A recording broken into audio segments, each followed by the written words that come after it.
जय मल्हार। मित्रांनो, धनगर बांधवांनो, आज दीपक भाऊ बोराडे यांचा उपोषणाचा 8वा दिवस आहे। तरी सर्व धनगर बांधवांनी आझाद मैदान येथे यायचं आहे।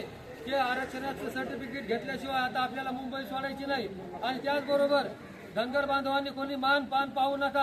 ही लढाई आपल्या स्वार्थासाठी आहे, धनगर समाजासाठी आहे, धनगर समाजाच्या लेकराबाळाच्या कल्याणासाठी आहे। मला मान दिला नाही, मला म्हटले नाही, मला फोन केला नाही, हे कोणाचं लग्न नाही, काही नाही। हे आपल्या जातीसाठी, आपल्या लेकराबाळाच्या कल्याणासाठी, आपला सर्टिफिकेट घेण्यासाठी दीपक भाऊ बोराडे 8 दिवस झालं अन्न पाणी त्याग करून बसलेले आहेत। ना एकल्या दीपक भाऊला आरक्षण भेटणार आहे, ना इथं आलेल्या आझाद मैदानातील मुलांना किंवा माणसांना भेटणार आहे। सर्व महाराष्ट्रातील 3 कोटी धनगर बांधवांना हे आरक्षणाचा फायदा होणार आहे। एसटीतील आरक्षणाची अंमलबजावणी झाल्याशिवाय आपल्याला मुंबई सोडायची नाही। जे कुठे बाहेर असतील त्यांनी आज उद्या तात्काळ आझाद मैदान मुंबई इथे यायचं आहे आणि आपल्या एसटीचं सर्टिफिकेट घेतल्याशिवाय आपल्याला मुंबई सोडायची नाही। या सरकारच्या नाकी न आणू, यांच्या छातीवर बसू आणि आपलं हक्काचं डॉक्टर बाबासाहेब आंबेडकर यांनी घटनेमध्ये दिलेलं 36 क्रमांकला आपलं आरक्षण आहे, ते आरक्षण आपल्याला घेतल्याशिवाय दीपक भाऊला सोडायचं नाही। आणि दीपक भाऊच्या पाठीशी संपूर्ण महाराष्ट्र खंबीरपणे उभे आहेत। भाऊ, तुम्ही काळजी करू नका। आम्ही आज आलो तरी लाखोच्या संख्येने, तर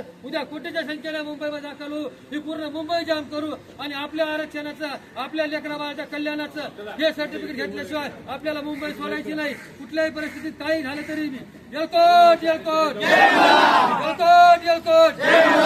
दीपक भाऊ तुम आगे बढ़ो, हम तुम्हारे साथ हैं। दीपक भाऊ तुम आगे बढ़ो, हम तुम्हारे साथ हैं। दीपक भाऊ तुम आगे बढ़ो, हम तुम्हारे